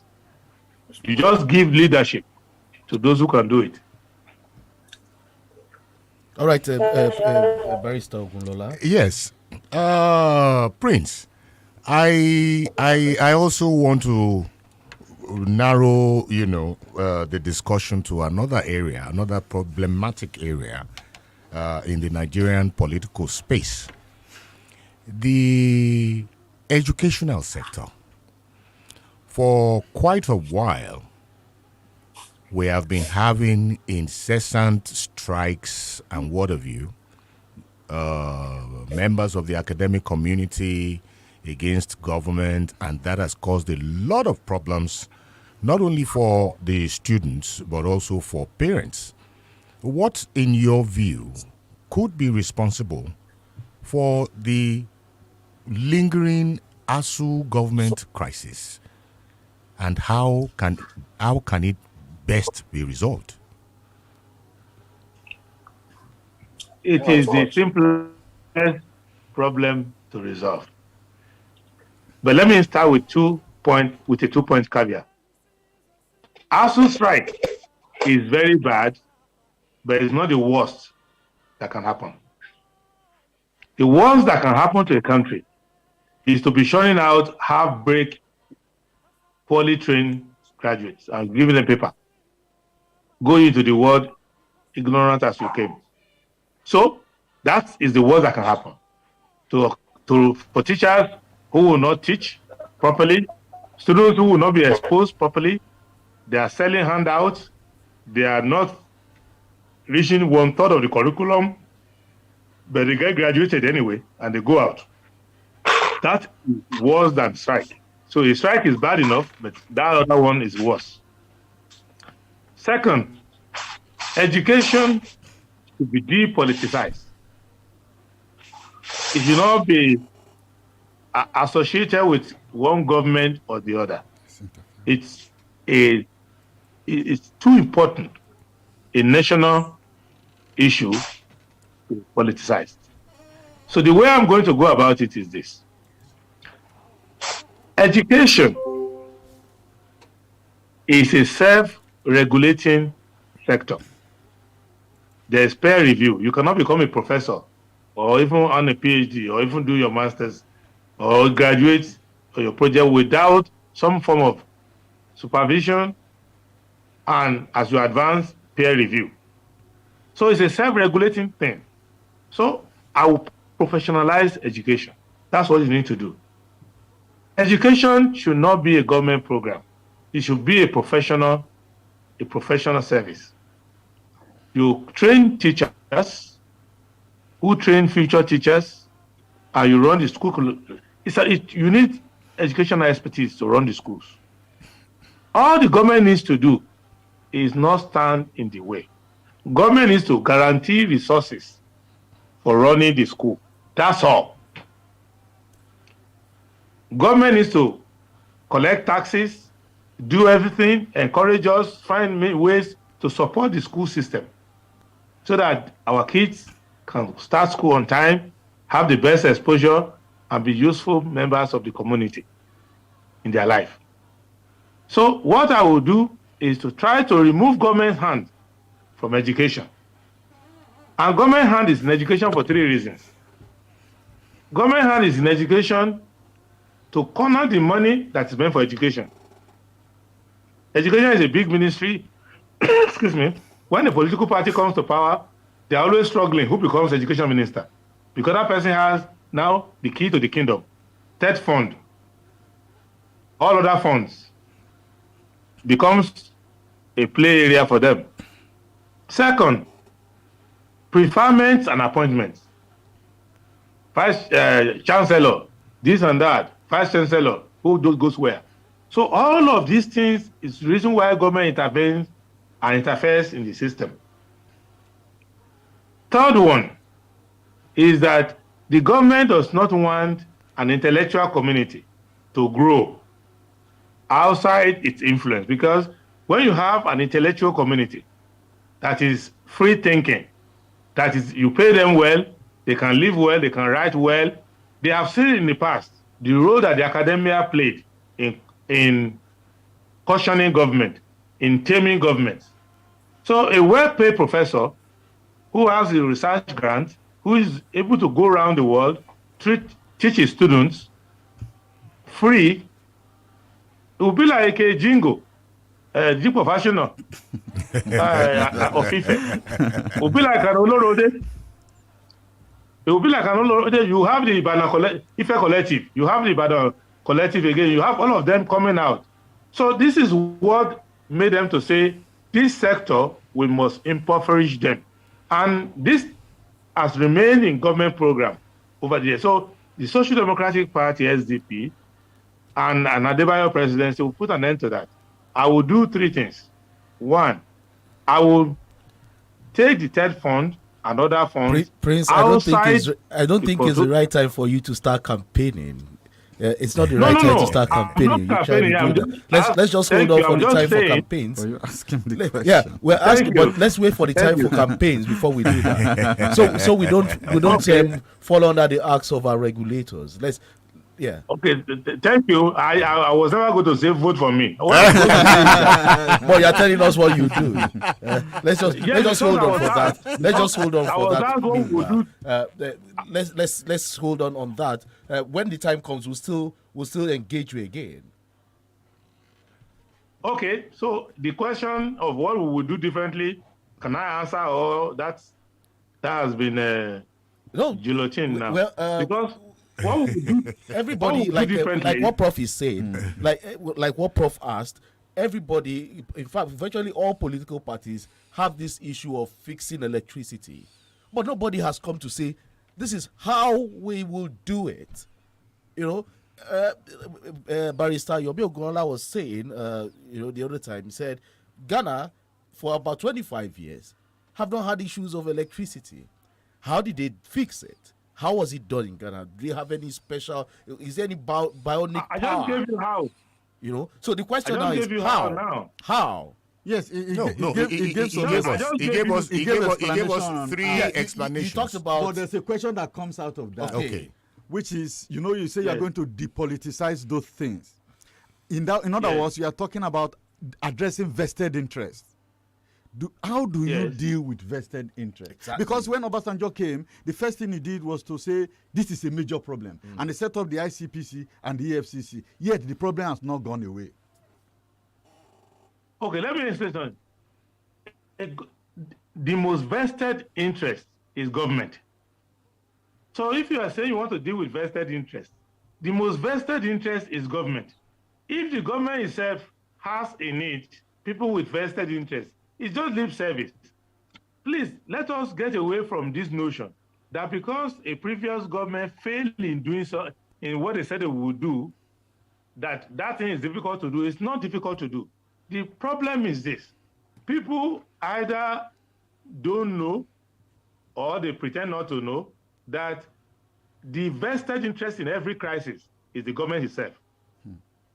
How a government is funded, how those who attain power are funded, dictates vested interest. You cannot say you are a vested interest against government interest. The government will defeat you. But how vested interests survive is that they insinuate themselves inside the government. So what I will do is very simple. Those who are supplying the problems will not come and be inside my government. And that's why it's not easy to do. But if you succeed in doing it, you've eliminated most of the problems of Nigeria. Go and find out, mention one problem, and find out those who are benefiting from that problem. You will find out that it is there some people who have to give you money to buy your form. They are the people who have to pay for your campaign. If you want to do press conference, you need them to give you money so that you can give journalists money. Otherwise, they won't carry the news. You are the one who have to give you money to give to your party delegates. Otherwise, if they don't give you money, delegates will say, well, you are the best, but I will not vote for you. That's right. So because I need the money. So they are the ones. So the vested interests you say you are fighting are the one financing the process you want to use to fight them. So Nigerians just have to wake up one time and say, let us go with this approach of SDP. Let us not have vested interests in our party. Let us not have a presidential candidate with vested interests sponsoring him. Let us go there and do the public work. If you can succeed, remember, I don't want to be attacking anybody, but remember in 2015, those who said they were coming to do wonders, the people they said they wanted to eliminate were standing by their right and by their left. They were flying jets that they did not pay for. Even the clothes the man was wearing was paid for by vested interest. Even the form was paid for by vested interest. The convention was hosted and financed by vested interest. All right, Prince, we'll look at some allow me. Let's go for on this break. Okay, okay, when let's we go come for back, this commercial break. When we come back, we'll talk more about the vested interest and see if you have any vested interest. Who is bankrolling Prince Adebayo? Have you bought your form? How many of you are contesting in your party to claim the ticket? More of that, and then we'll open the phone lines. You want to ask Prince Adebayo some questions? Yeah, you can. You can call the number 070550949, 08097,949. Remember, he's the presidential aspirant of the Social Democratic Party, the SDP, ahead of the 2023 presidential elections. Stay tuned, don't go away. It's 32 FM 94.9.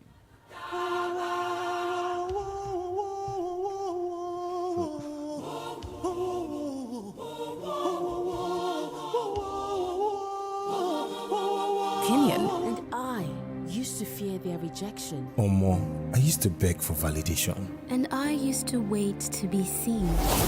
But now, no more. No more. No more. Because my time. My time? My time. My own time is now.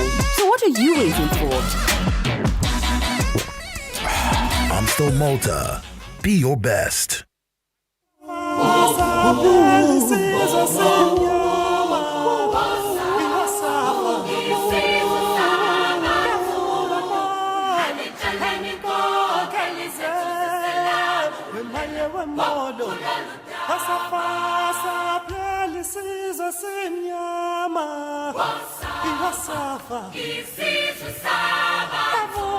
All right, welcome back, dear listener. It's 32 FM 94.9. Remember, we're engaging the presidential aspirant of the Social Democratic Party, Prince Adebayo, that's of the SDP.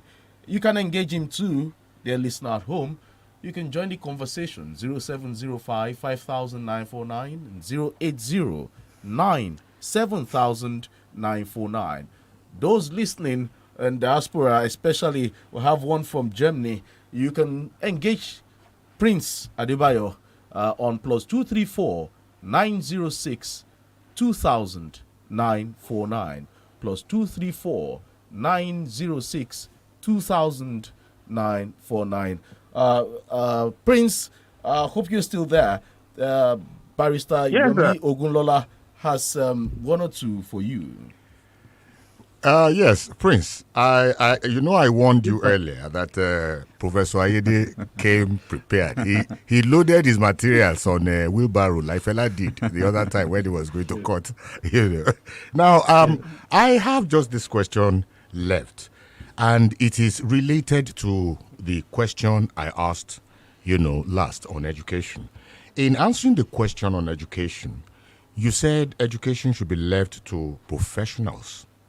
Now, are you suggesting privatization of the educational sector?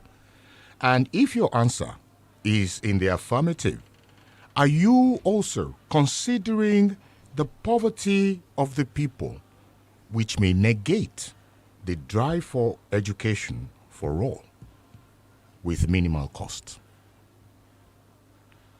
No, I am not.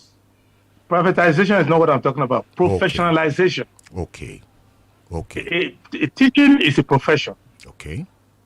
The interface between the teacher and the student in a learning environment, that is a professional thing. Okay.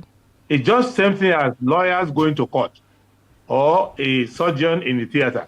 A surgeon in a theater performing an operation does not need Minister of Health to tell him where to cut, where not to cut.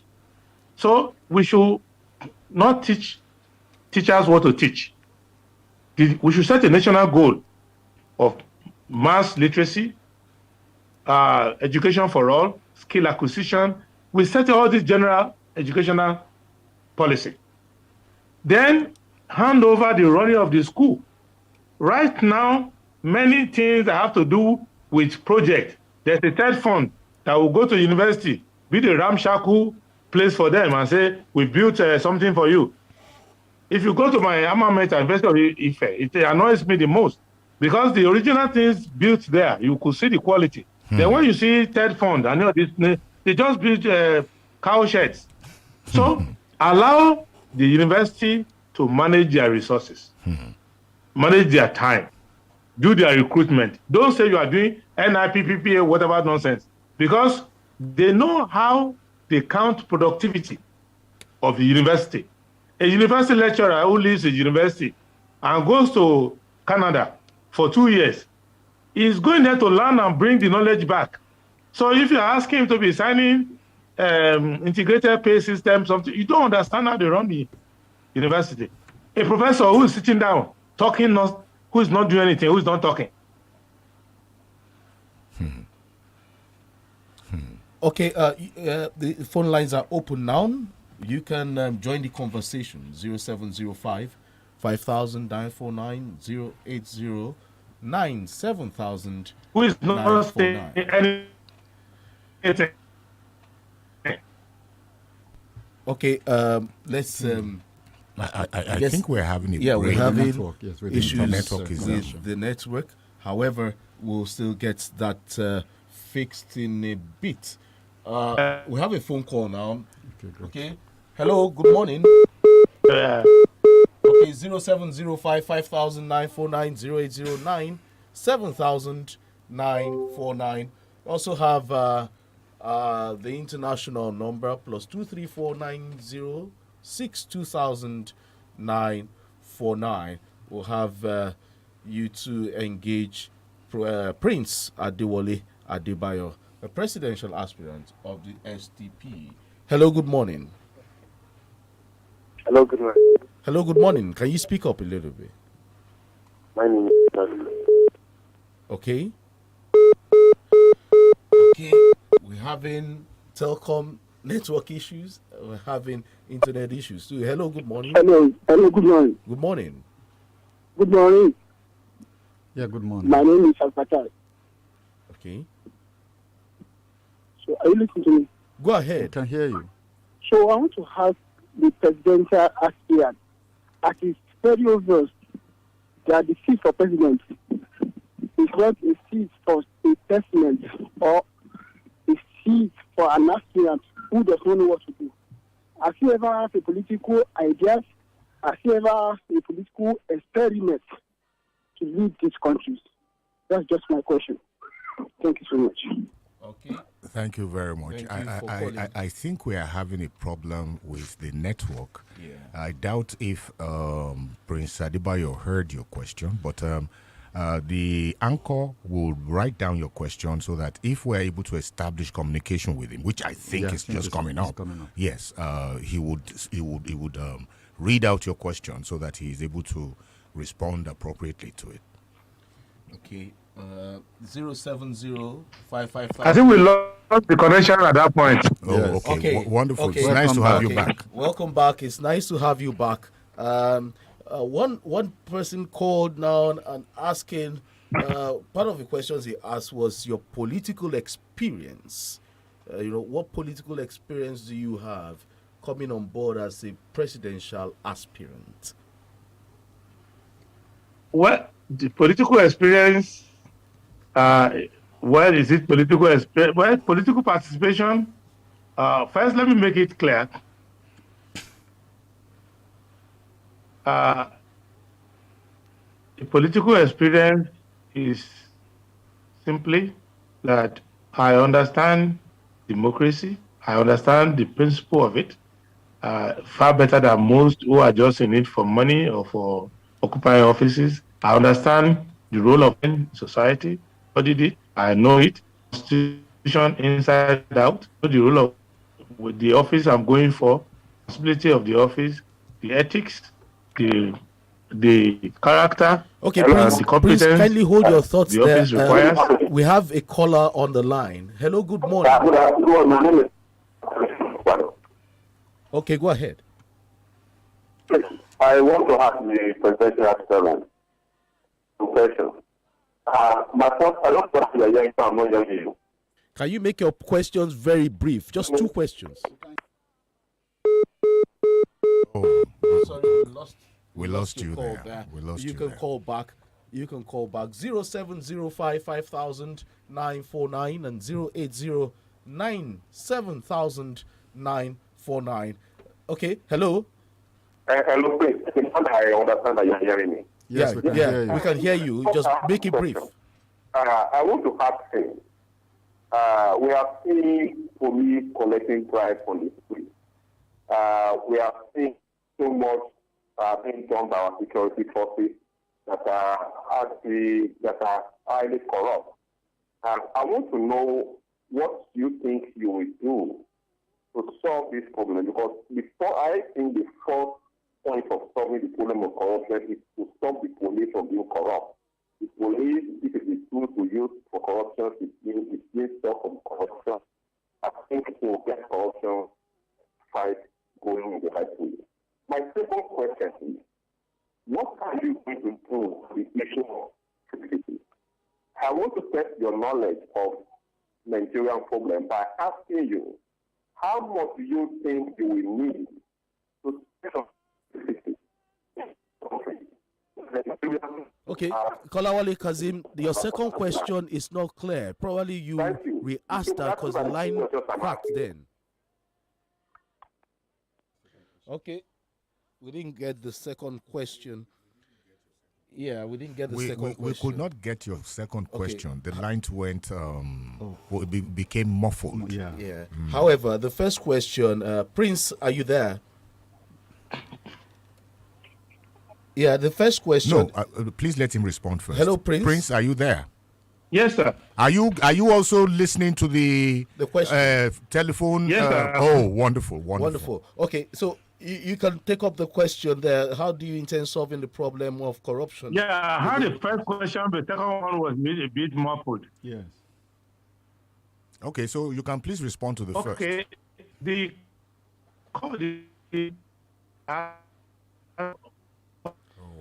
Okay. Then asked about policing. Yes. He tied it to policing instances where we say we are fighting corruption, but on the road you will see policemen standing there to collect money. And what I will do? What I will do is very simple. Professionalize the police force.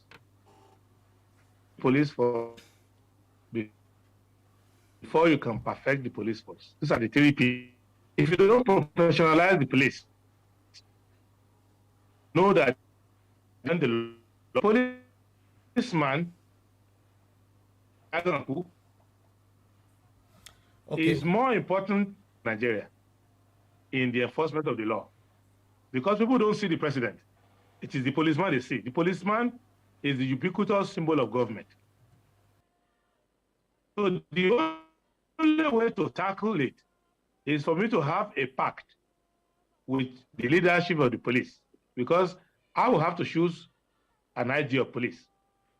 And when I'm interviewing my IG of police, one of the questions is, I'm talking to the prospective IGs. I want to show one.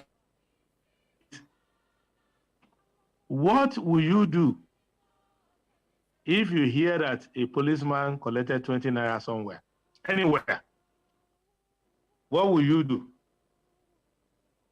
Second, do you know that if I hear of it before you do, you owe me a letter of resignation? No discussion about it. You can't say, it happened in Zamfara and I'm in Abuja. No.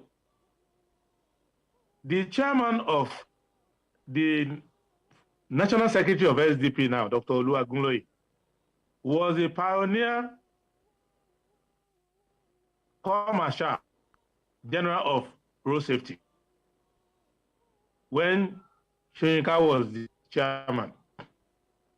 He was a 39-year-old young man, Dr. Oluwagunloye. The road safety was set up here, and they didn't collect bribe. People will cease and behave anyhow, but they will see road safety in those days to behave themselves. He told me recently that the officers of road safety advise themselves to be wearing underwear, very sensitive underwear, because at any point in your will be removed from you right there where you are standing. Because that uniform is a symbol of the state, and you, already a suspect or a criminal, you don't represent the state anymore. So, if SDP comes to government, the policeman who collects money, you will not see anymore. But the second P is that you have to provision them. The policeman, half of the policemen, or a substantial number of policemen, don't want to collect 20 naira. If you give them police barracks, you put their children at the office when they go on patrol for their food, their ration. They will go there and respect themselves. Now have who are going to misbehave away. But what is happening in the police is that the 20 naira, which you are seeing on the highway, is the act of the police for that day. Because that policeman, to even get posted to where he is, he himself inside the police had to pay a bribe. Okay, Prince. To do an exam. Prince, before we go ahead, we need to pay some bills. In just 2 minutes, then we get back and we pick more calls and we get your thoughts on some of these calls. Just stay tuned. Don't go away. It's 32 FM 94.9.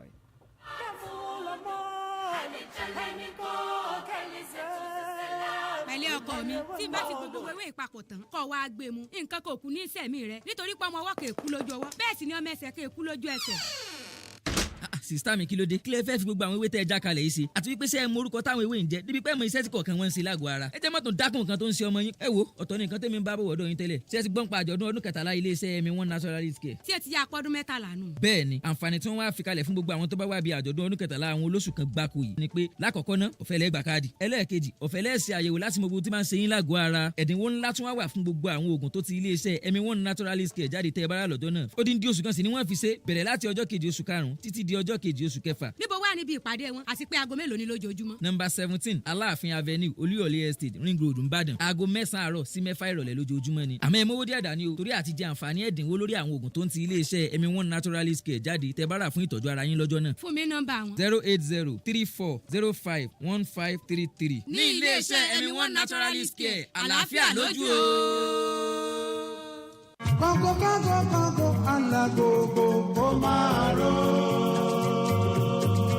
èjì wẹ́rẹ́wẹ́rẹ́ tó ń tòjò wàràwàrà òkè tún dé ọlọ́jà láwùjọ gbogbo ẹyẹ àwòkọ́ làgbà nínú ẹyẹ agbẹ́dẹ́gbẹ́yọ̀ agogo ayọ̀ ètò tuntun tẹ́ ó máa gbọ́ nílé iṣẹ́ 32 FM 94.9 Cocoa House nìbàdàn agogo ayọ̀ gbogbo ọjọ́ ìṣẹ́gun Tuesday lẹ́tọ̀ náà yóò máa wáyé láti aago 10 ààbọ̀ àárọ̀ títí di aago 12 ọ̀sán bẹ̀rẹ̀ láti Tuesday ọjọ́ 17 oṣù karùn-ún ọdún yìí May 17 agogo ayọ̀ Kọ́ládé Àlàbí ni olóòtú ẹ̀ kú ojú lọ́nà o. bíná bá wọlé o gbogbo wa lọ ìmọ̀lẹ̀ dé.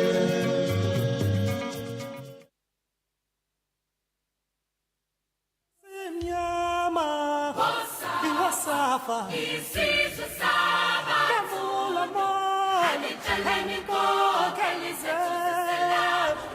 All right, welcome back. Welcome back. It's the Podium on 32 FM 94.9. We still have Prince Adewale Adebayo, a presidential aspirant of the Social Democratic Party. Remember the lines to call 07055500949 and 080970949. Hello, good morning. Good morning, Mr. Poe. Your name and where you're calling from? Mr. Poe from Arimo. All right, shoot with your question. Make it brief. Please, my question is about the technology of this country. I'm one of the engineering students. How can we improve technology in this country? Because without technology, I don't think this country can improve more than this. Because as an engineer, there's nothing. After we graduated, there's no place we can even practicalize what we have been taught. Let's look at China there. Always they improve about their technology. And last 2 weeks back, they launched into the space and practice some things. But we as an engineering, there is nothing like technology in this country. Okay. Your question has been gotten. How do we improve on the technology application in Nigeria? Yes, that's what I want to ask. Okay. Thank you for that call. 070550949 08097000949. Okay, let's take this call, then we answer questions together. Hello, good morning. My second question, which you did not hear me well. Okay, the second question. Hello? Okay, you have to call us back, 07055500949 08097000949. That was Kalaole Kazim calling back for the second question. So you can call again. I guess we're having network issues here, but we'll surmount it. 07055500949 and 08097000949. Okay, quickly, Prince, let's get to you. The question Tokwe asked then is, how do we improve on our technological prowess in Nigeria if the Socialist Party, the SDP, if they come into power? You see, what we need to understand. Can you do that briefly so that we pick some other calls? We have some calls waiting for you to respond to. Yeah, I can wait for all the questions. Okay. Hello, good morning. Hello, good morning. Yeah, your name and where you're calling from? I'm Tunde from Liberty here. Okay, just make your question brief. Yeah, this is my question. I want to talk about first aspect here, because the man is going down. That follow forward my question to is going to for president. How do you want to handle the thuggery aspect in Southwest there? Because they are running government with our government themselves. How are they going to handle it? Like to correct all this union?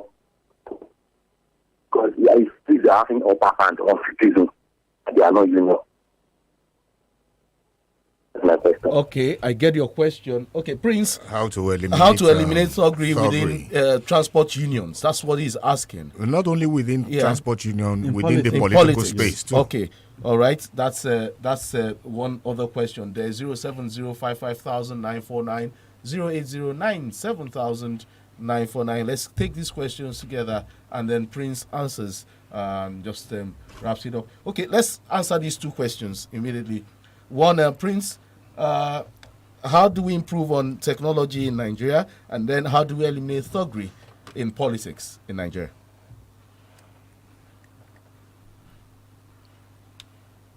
Okay, technology is available globally. What we need to do is to do works. When you do works, right now, government doesn't do any work. They don't build roads. Most of the money is spent on politics and on infeasibles. So, there are 4 of technologies. One, you take to the works and engineering department, and all of that. Second, you take some of them into the armed forces, where you help you with armament, artillery, and all of that. Some you absorb into the teaching sector, help you with of engineering graduate. At the last, will be servicing the rest of the community, private sector, and all of that. And even those private sector companies will still have to have government projects. Remember that in the public, we started building dams. Even in Ibadan, we have Ashijire Dam. Before then, we had Kainji Dam, Shiroro. All this was many entire time. Igbo station. Okay, Prince, because of time, let's just go to the second question. How do we eliminate thuggery in politics? Just in 1 minute, because we have to sign out now.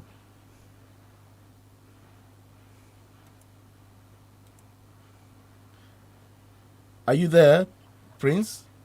The way to eliminate in politics, 3 ways. Yeah, the way to eliminate thuggery, you get people gainfully employed. They won't be available to be thugs or anything. 2, you have a sensible and proactive law enforcement to deal with it. 3, people in government should not be the demand side of it, where people in government require thugs to intimidate the public or thugs to do their politics. So in our government, we will not recruit thugs. We don't do anything. 2, we will get everybody gainfully employed. So everybody has a job. They won't be available to be your thugs. And the last set, I don't want to take correction. Law enforcement will deal with them squarely and fairly. All right. Thank you for featuring on the podium this morning, Prince. Hopefully we get to talk again when you become maybe the candidate of your party, and then we then reel out your plans and what you intend to do. And then when campaign starts, we get to tell us whether we should vote for you or not. That's when the campaign starts. Thank you. Thank you for having me. Right. Yeah, I'm grateful for your time. Thanks. 30 more questions. And Barrister Lola. All right. Thanks to the viewers, people of your state. All right. Thank you, Professor Remi Ayede, for featuring on the podium this morning, and Barrister Yomi Ogunlola. It's always a pleasure. Always a pleasure to be here. All right. There's this ID card here, the Oyo State Judiciary Customary Court of Appeal, owned by Awotunde Kazim, a senior clerical officer there. Your ID card was found with 2 ATM cards on it. If you're listening or you know Awotunde Kazim, kindly tell him to come to 32 FM to pick up his ID card. The weekend is here. We need to go. My name is CHIKE OGBOGU. Up next is Ijaodola with Wokilumo. That's Tobiloba Ogunshino. Remember, as you go to a new week, make sure you do the right thing. Be good. Enjoy yourself. Happy weekend. 32 FM 94.9. Filling the world with laughter.